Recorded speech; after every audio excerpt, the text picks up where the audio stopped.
We have a visitor from America. After 27 years, he is suddenly here. My brother.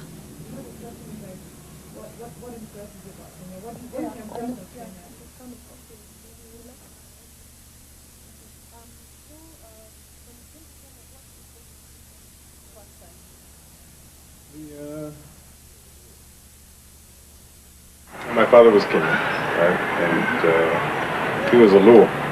And the story that was told when I was young was of this brilliant young African who'd come to America to learn the white man's magic and then bring it back to Kenya to develop the country. And he had arrived in Hawaii in 1961, or maybe a little bit earlier, in 1958. So it was right before Kenyan independence, and I think he was part of that first generation of young Africans who went west with all kinds of promise. And that's where he met my mother, and they got married. And then he left when I was about 2. And over the years we'd write occasionally, and I finally got a chance to meet him when I was like 10. He was a very impressive figure, a little frightening because he had this deep voice and this British accent, and was quite bossy and sure of himself and intimidating.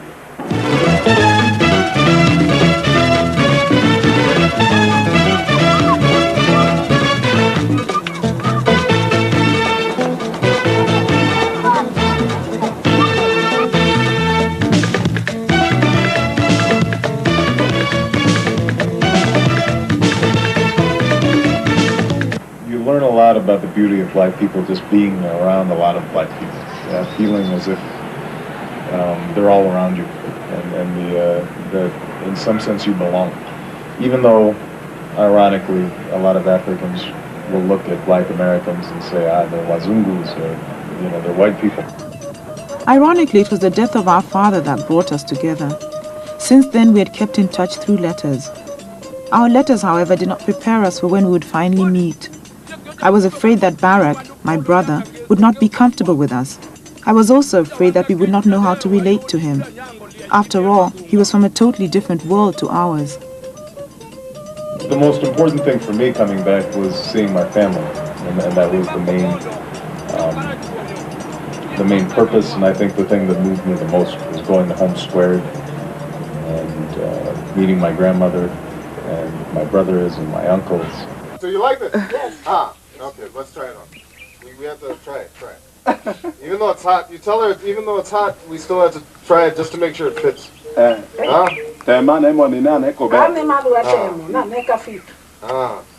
good. It's good. It's good. What do you English? Usually it's a good one. It's a good one. Oh, there. There.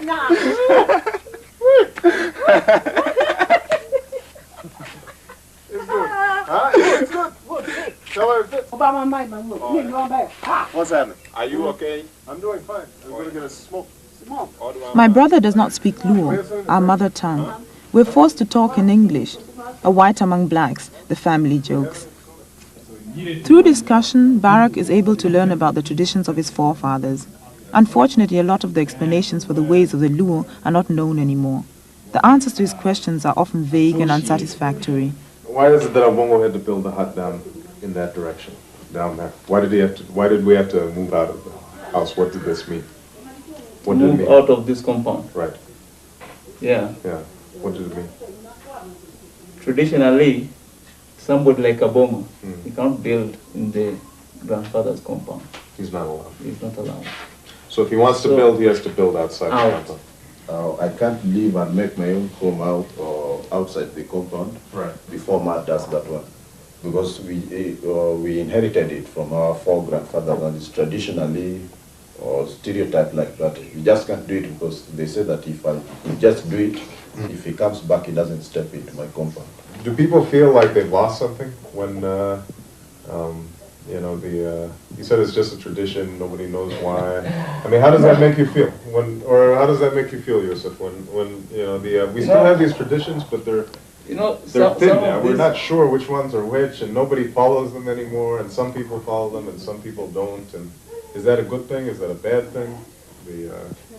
It's not good because, you know, there are some reasons why they were laying such a tradition, right. But some of the reasons are hidden. Right. You can just only the old people may know the reason, but they will not like to tell you. Right. Yeah. They'll just tell you, all right, no, that is bad, don't do it. But the reason they won't tell you.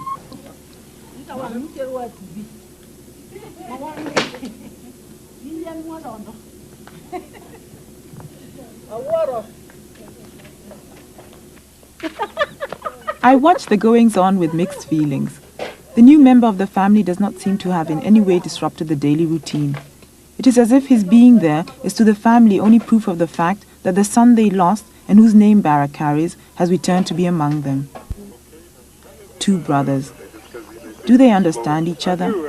Is it possible for Barak, at this stage, to get to know and to understand the traditions and ways of his father's people? In order to answer his question, I myself have to ask. Kaka koro odwani. Nino kaka koro odwani. Koro bob abongo, in ibiri kelo jaodi mokendi. Tubiro ninde odwaka. To gichik ndu okdwar kamano, tim kamano. Mane omiye shock, oyudo shock na ene tu. Oyudo buok. You know, I was too young to really organize a trip here myself. Didn't have the money and didn't have the time, and was probably, you know, somewhat frightened of what I might find here, because, you know, I think when you're young, you always want to fit in, and the idea of Africa, although my image of Africa was always positive, mainly because of my father, I didn't really I didn't internalize a lot of the negative images of Africa, because people always would say how smart he was and how distinguished he was. Everybody was always impressed with him and had all these stories about him. It was still very foreign. It was something I didn't know.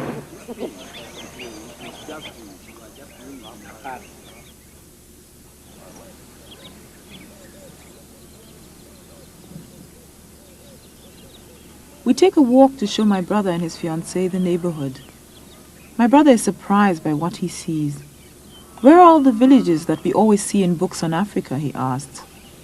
According to those books, we all live on one compound with a chief's hut in the middle. He is told that such villages do not exist in Luo country.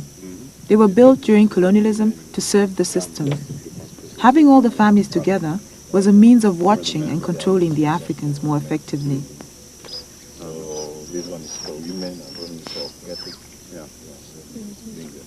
Normally, only one family lives on a compound. Between the compounds, there are acres of farmland.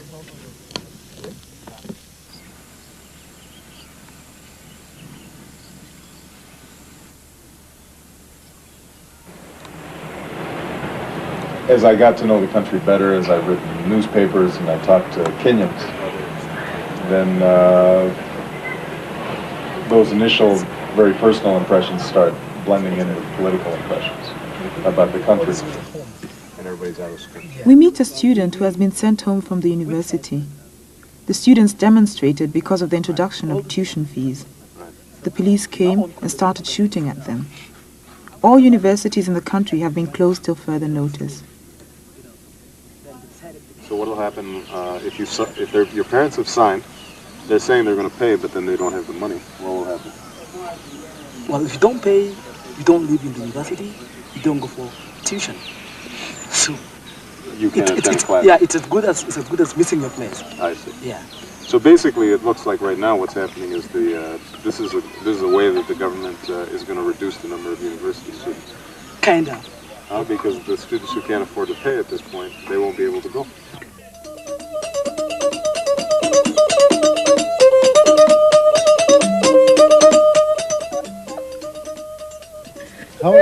Alma, how is this woman related to us? Ask Granny. He's saying, hello, how are you, my son? How do you say mother? Mama. Mama. You wouldn't have imagined, could you?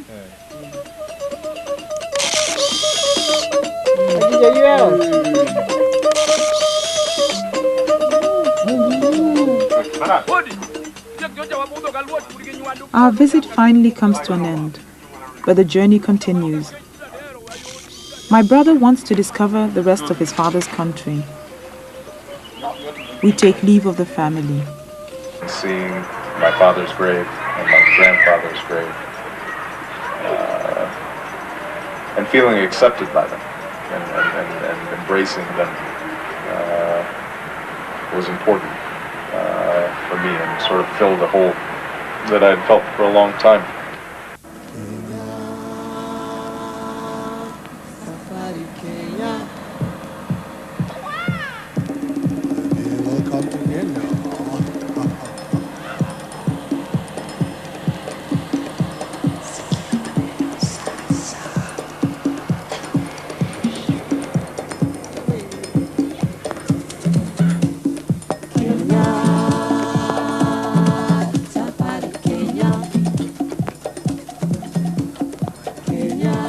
It is understandably difficult for a visitor not to be impressed by the beauty of this country. My brother is no exception. Whereas I am skeptical, I see the country through the eyes of a Kenyan, my brother, an outsider, is able to enjoy its beauty. Proudly, he shows his fiancée his second home. In my eyes, the beauty that they see and are so impressed by is marred by my knowledge of how excluded almost all Kenyans are from this experience. These strangers move about our country as a matter of course and with disturbing confidence. It seems to me that as far as the tourists are concerned, there are no limitations.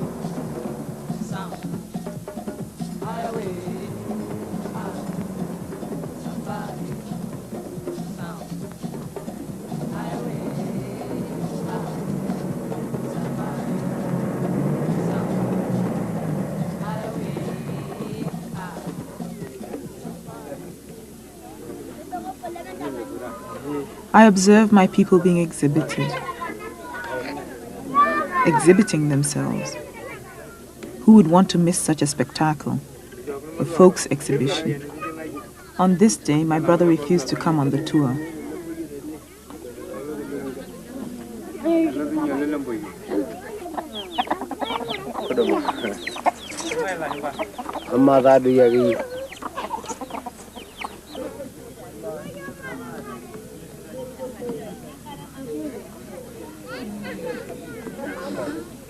Yes, that's also.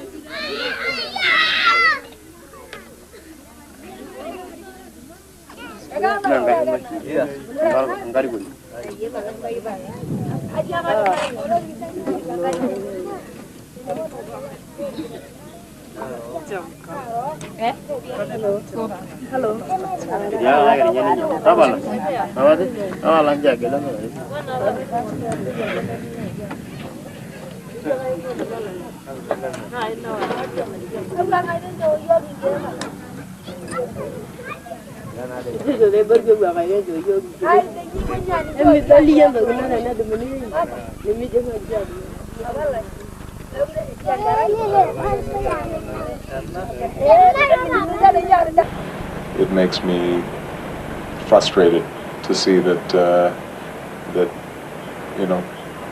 blacks in Kenya don't have more confidence in the possibility of shaping their own fate and their own destiny.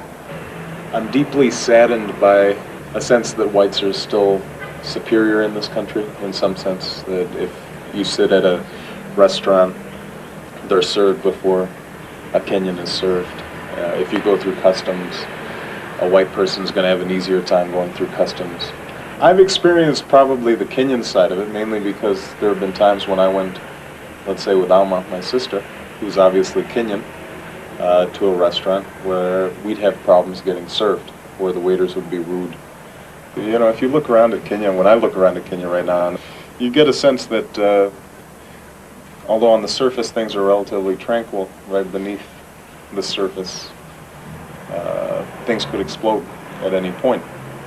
Because you have all these young people, not just now coming from the countryside, but just simply from population growth, who are going to school, have high expectations, but the engine for growth that's going to be able to employ these young people may not be there.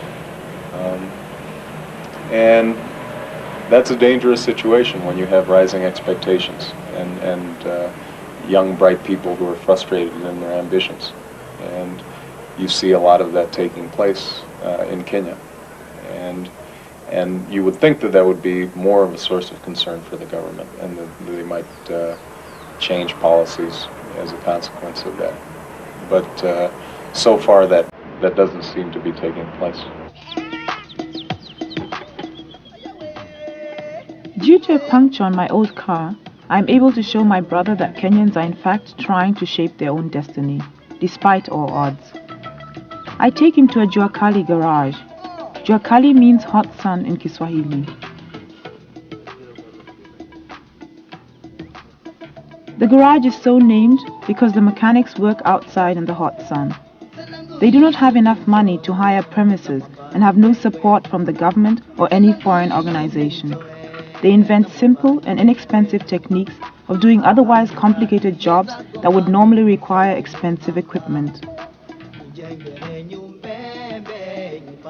Normally, such garages are situated in the poorest areas of town, areas that are neglected by the state. Only the smartest can survive. There is the constant threat of being evacuated by the police. Simon, the Jua Kali of this garage, for that is what the mechanics are called, works many hours. His garage is specialized in VWs, and you see them parked as on a conveyor belt, one after the other on the street. The mechanics work on several cars at the same time. Simon's 4 sons also work in the garage. There is more than enough to do.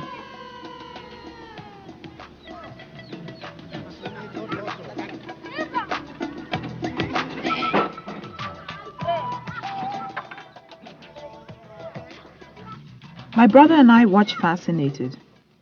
I am pleased to have brought him here. When I look at a place like Kenya, I think this is a land of great promise, and that the potential to strong black country is here. And I think if you could build a strong black country in Kenya, then that sends a message out throughout Africa. It sends a message to black Americans. It sends a message to blacks in the Caribbean. It sends a message that we can build.